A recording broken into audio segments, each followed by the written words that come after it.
अस्सलामुअलैकुम my YouTube family, welcome back to my YouTube channel. जी student, hopefully आप सब ठीक होंगे, खैरियत से होंगे और मज़े में होंगे। आज हम करेंगे direct comparison test and limit comparison test. ठीक है, डायरेक्ट कंपैरिजन टेस्ट या बेसिक कंपैरिजन टेस्ट थोड़ा बहुत डिफरेंट है लिमिट कंपैरिजन टेस्ट से। ठीक है, तो डायरेक्ट कंपैरिजन टेस्ट को और लिमिट कंपैरिजन टेस्ट को समझने के लिए वीडियो को आखिर तक देखिए, मेरे चैनल को सब्सक्राइब कर दीजिए, वीडियो को लाइक कर दीजिए। Let's start the question. जी स्टूडेंट, जो डायरेक्ट कंपैरिजन टेस्ट है उसमें जो ए एन होता है वो हम अपना क्वेश्चन लेट करते हैं, और जो बी एन होता है वो हम ए एन से ही निकालते हैं, लेट करते हैं। ठीक है, और जो हम बी एन लेट करते हैं अगर वो कन्वर्ज कर जाता है, ठीक है, तो हम कहते हैं कि ए एन जो हमारा क्वेश्चन है वो भी कन्वर्ज है।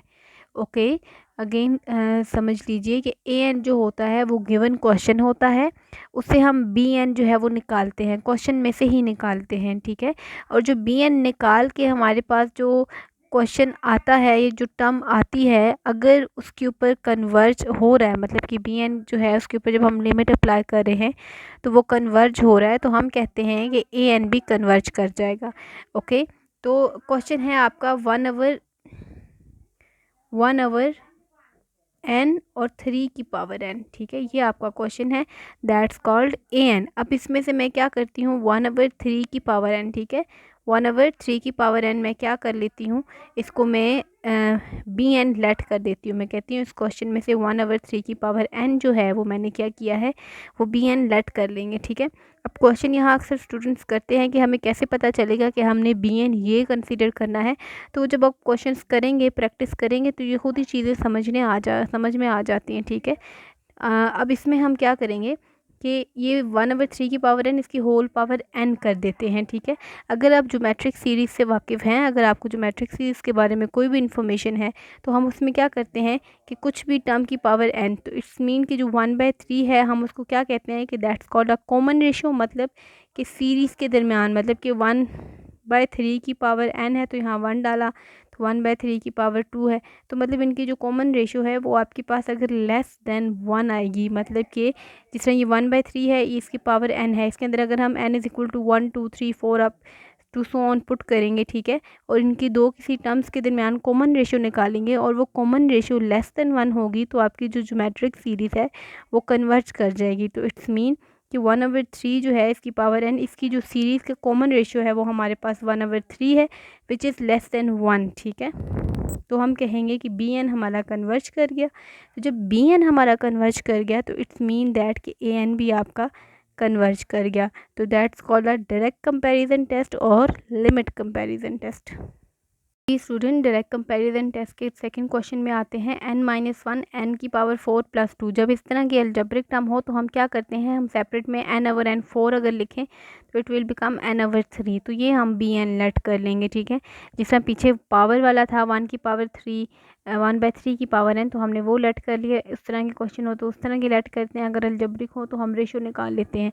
तो हमारे पास जो बी एन है 1/3 आ गया। ठीक है, तो अब हम लोगों को ये बात पता है कि जो पावर 3 है वो ऑलवेज ग्रेटर देन 1 होनी चाहिए, where n is equal to 1। अगर यहाँ 2 होगा तो पी ऑलवेज ग्रेटर देन 2 होना चाहिए। ठीक है, तो 3 जो है वो 1 से ग्रेटर है, तो इट्स मीन कि बी एन जो है वो आपका क्या कर जाएगा, कन्वर्ज कर जाएगा। ठीक है, तो जब बी एन आपका कन्वर्ज कर जाएगा तो हम कहेंगे कि ए एन भी आपका क्या कर जाएगा, कन्वर्ज कर जाएगा बाय डायरेक्ट कंपैरिजन टेस्ट।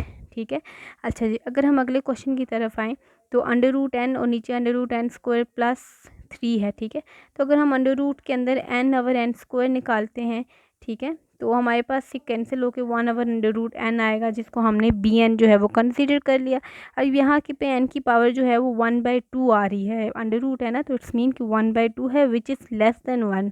तो इट्स मीन कि आपका जो बी एन है वो कन्वर्ज कर गया, सॉरी डाइवर्ज कर गया। क्यों, क्योंकि जो है वो बी एन जो है वो इक्वल टू 1, पी जो है 1/2 है, तो वो ग्रेटर देन 1 नहीं है, वो लेस देन 1 है। तो इट्स मीन कि आपका बी एन डाइवर्ज कर गया, तो ए एन भी डाइवर्ज कर गया। हम लिमिट कंपैरिजन टेस्ट की तरफ आते हैं, जिसमें हम ए एन जो है वो हम क्वेश्चन लेट करते हैं और यहाँ पे भी बी एन हम खुद सेलेक्ट करते हैं। ठीक है, और हमारे पास जो ए एन है, बी एन है, दोनों जो है वो ग्रेटर देन 0 है, इट्स मीन पॉजिटिव नंबर है। ओके, और लिमिट कंपैरिजन टेस्ट में हम क्या करते हैं, दो हमारे पास जो ए एन है या जो बी एन हम निकालते हैं उनको हम कंपेयर करते हैं, ठीक है। अगर हम कहें कि A N over B N, मतलब ए एन जो हमने हमारा क्वेश्चन है और बी एन जो हमने ए एन से निकाला है उसको सॉल्व करें, लिमिट अप्लाई करने के बाद जो आंसर हमारा कुछ एल आए, एल मीन्स कि कोई कांस्टेंट नंबर आए, पॉजिटिव कांस्टेंट नंबर आए which is greater than zero, तो हम कहेंगे कि आपका जो ए एन और बी एन दोनों कन्वर्ज हैं, ठीक है, या दोनों डाइवर्ज हैं, ठीक है। मतलब इसमें कंडीशन है आपके पास कि अगर एल आ रहा है और ग्रेटर देन ज़ीरो है तो हम ये भी कह सकते हैं कि ए एन भी कन्वर्ज है, बी एन भी कन्वर्ज है, या हम ये कहेंगे कि ए एन भी डाइवर्ज है, बी एन भी डाइवर्ज है। तो इस कंडीशन को समझने के लिए हम अगली कंडीशन में आते हैं। हम कहते हैं if limit a n over b n equal to zero then b n converge then a n converge. तो ठीक है कि अगर आपके पास कंपैरिजन टेस्ट में इक्वल टू ज़ीरो आ रहा है तो हम कहेंगे, और इक्वल टू ज़ीरो आ रहा है, ठीक है, तो हम देखेंगे कि बी एन अगर आपके पास कन्वर्ज है तो हम कहेंगे कि ये आपके पास कन्वर्ज है, ठीक है। और अगर आपके पास इन्फिनिटी आ रहा है तो हम देखेंगे कि क्या बी एन अगर डाइवर्ज है तो ए एन भी आपके पास क्या हो जाएगा, डाइवर्ज हो जाएगा। होपफुली आपको ये पॉइंट कुछ समझ आ गए होंगे, और जो रिमेनिंग रह गया है वो हम क्वेश्चन करते हैं तो क्वेश्चन से आपको क्लेरिफाई हो जाएगा। जी स्टूडेंट्स, हमारे पास जो क्वेश्चन है एन स्क्वायर अवर एन की पावर 5 प्लस 8, ठीक है, यहाँ से भी हम बी एन जो है वो रेशियो से निकाल लें अगर, तो it will become 1 over n cube, ठीक है। तो ये हमारे पास ए एन आ गया और ये हमारे पास बी एन आ गया। अब हम क्या करेंगे, अब डायरेक्ट कंपैरिजन टेस्ट के लिहाज से तो हम यहाँ पे बी एन देखें जी, 3 जो है वो इक्वल पी जो है वो इक्वल टू 3 है विच इज़ ग्रेटर देन 1, तो ये कन्वर्ज है। लेकिन हम इसको लिमिट कंपैरिजन टेस्ट से कैसे करेंगे उसको देखें जी स्टूडेंट्स। अब हमारे पास ए एन बी एन हमने ये निकाल लिया यहाँ पे, जिस तरह मैंने अभी आपको बताया कि 3 जो है वो पी जो है वो इक्वल टू 3 है विच इज़ ग्रेटर देन 1, तो बी एन आपका कन्वर्ज हो गया। अब हमने क्या करना है, ए एन को बी एन से डिवाइड करना है, a n divided by b n, तो it will become n square n की power 5 plus 8, it's n divided by, मतलब कि ये इस तरह है, n square divided by n की power 5 plus 8 divided by b n क्या है, 1 ओवर एन क्यूब, ठीक है। तो ये एन क्यूब ऊपर आके मल्टीप्लाई हो जाएगा तो इट विल बिकम एन की पावर 5, और अगर हम नीचे से एन की पावर 5 कॉमन निकालें तो 8 ओवर एन की पावर 5 हो जाएगा, ठीक है। एन की पावर 5 एन की पावर 5 कैंसिल। यहाँ पे जब हम limit n equal to infinity put करेंगे तो इट विल बिकम 0, तो आंसर क्या आ जाएगा, 1 आ जाएगा, ठीक है। अब हमने क्या कहा था कि पहला पॉइंट कि ए एन और बी एन जो है वो आपके पास ग्रेटर देन 0 होना चाहिए, तो 1 जो है वो ग्रेटर देन 0 है तो ये कन्वर्ज है, ठीक है। क्यों, बी एन कन्वर्ज है तो ये भी कन्वर्ज है। लेकिन अगर हम कहेंगे कि बी एन डाइवर्ज है तो इसके ऊपर भी अफेक्ट हो सकता है। वो कैसे होगा हम अपने नेक्स्ट क्वेश्चन में देखते हैं। देखिए जी student, 1 over under root n minus 1, यहाँ से अगर हम बी एन निकालें तो ऊपर एन नहीं है, कुछ रेशियो नहीं, तो simple 1 over under root n जो है वो हम बी एन निकाल लेते हैं। अब हमने यहाँ पे एन की पावर 1/2 है तो विच इज़ स्मॉलर देन 1, तो हम कहेंगे कि बी एन आपके पास यहाँ पे क्या कर जाएगा, डाइवर्ज कर जाएगा।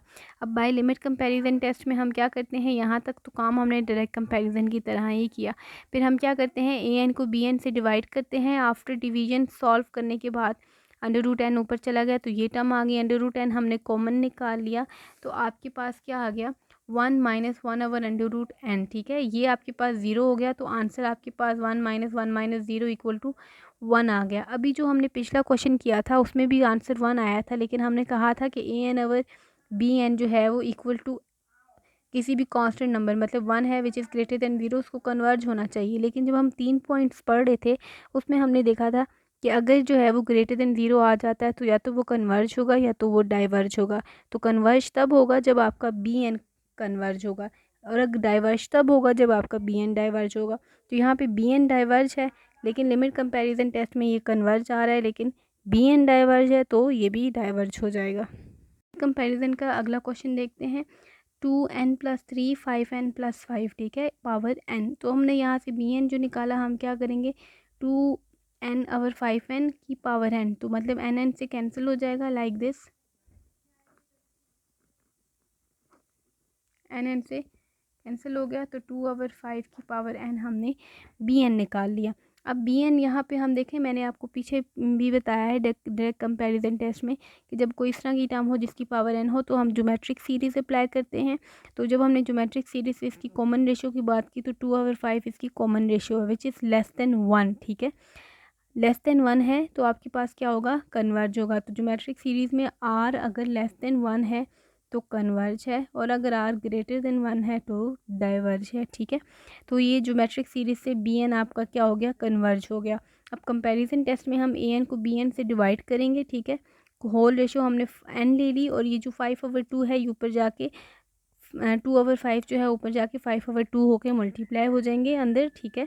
अब हम यहाँ से क्या करेंगे, यहाँ से, ठीक है, यहाँ से कर रहे हैं स्टूडेंट्स, हमने क्या अप्लाई किया, एल एन अप्लाई किया, ठीक है। एक्सपोनेंशियल और एल एन हम बोथ इकट्ठे जो है वो अप्लाई कर रहे हैं, एक्सपोनेंशियल भी अप्लाई कर रहे हैं, एल एन भी, दोनों एंटी हैं तो कैंसिल हो जाते हैं आपस में, इसलिए हमने एक्सपोनेंशियल भी लिखा है, एल एन भी लिखा है। एल एन अप्लाई करने से क्या हुआ, इसकी पावर बाहर आ गई, और एल एन इसके ऊपर क्वेश्चन के ऊपर आ गया, यहाँ एन नहीं आएगा, ठीक है। ये एन बाहर आ गया और एल एन आपके पास इस चीज़ के ऊपर अप्लाई हो गया। अब हम आगे क्या करेंगे, हमने क्या किया कि जो हमारे पास एन यहाँ पे बाहर लिखा हुआ था, एक्सपोनेंशियल को हम लिमिट से बाहर ले गए, यहाँ जो एन लिखा हुआ था उसको 1/n में लिख लिया, ठीक है। अच्छा, अब हम बाय लोपिटल रूल देखें, आपको इसमें जो है वो जो क्वेश्चन सिंपली हो रहे होंगे कि हमने ऊपर से कॉमन निकाला, नीचे से निकाला, कैंसिलेशन होगी, लिमिट अप्लाई किया, मतलब हम बी एन को सिंप्लीफाई करेंगे अगर हमसे हो रहा हुआ या डायरेक्ट हो रहा हुआ तो डायरेक्ट करेंगे। अब यहाँ पे हम कौन सा रूल अप्लाई करें, तो हम यहाँ पे लोपिटल रूल अप्लाई करेंगे, ठीक है। जब इस तरह का क्वेश्चन होगा कि ऊपर डिफरेंट और नीचे डिफरेंट है, ऊपर नीचे से कॉमन नहीं निकल सकता, तो हम क्या करेंगे, लोपिटल रूल अप्लाई करेंगे, ऊपर भी डाइवर्ज करेंगे, नीचे भी डाइवर्ज करेंगे। पहले तो हमने एल एन सेपरेट कर लिया, दोनों डिवाइड हो रहे तो दरमियान में माइनस आ गया, ऊपर भी हमने डेरिवेटिव का रूल अप्लाई किया, तो 1/10n + 15 और इसका फंक्शन का डेरिवेटिव 10। सिमिलरली इसके साथ भी ऐसे ही हुआ, और नीचे 1/n है तो 1/n n-1 हो जाएगा, तो -1 बाहर आया, और n-1 तो -1/n² आपके पास इसका डेरिवेटिव नीचे आ गया, ठीक है।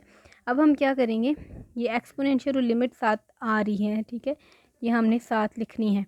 उसके बाद हमने इस क्वेश्चन को सिंप्लीफाई किया, ऊपर मल्टीप्लाई किया, n² ऊपर आके मल्टीप्लाई हो गया, और इसके नीचे ये वाली टर्म्स भी आ रही हैं जो मैं यहाँ लिखना भूल गई हूँ, आप लोग उसको ध्यान से कर लीजिएगा। एंड 10n + 15, 10n + 18 नीचे यहाँ पे डिवीजन में आ रही हैं साथ, ठीक है। इनका एलसीएम आ रहा है, यहाँ हमने इनका एलसीएम लिया है, मैं यहाँ लिख के दिखा देती हूँ।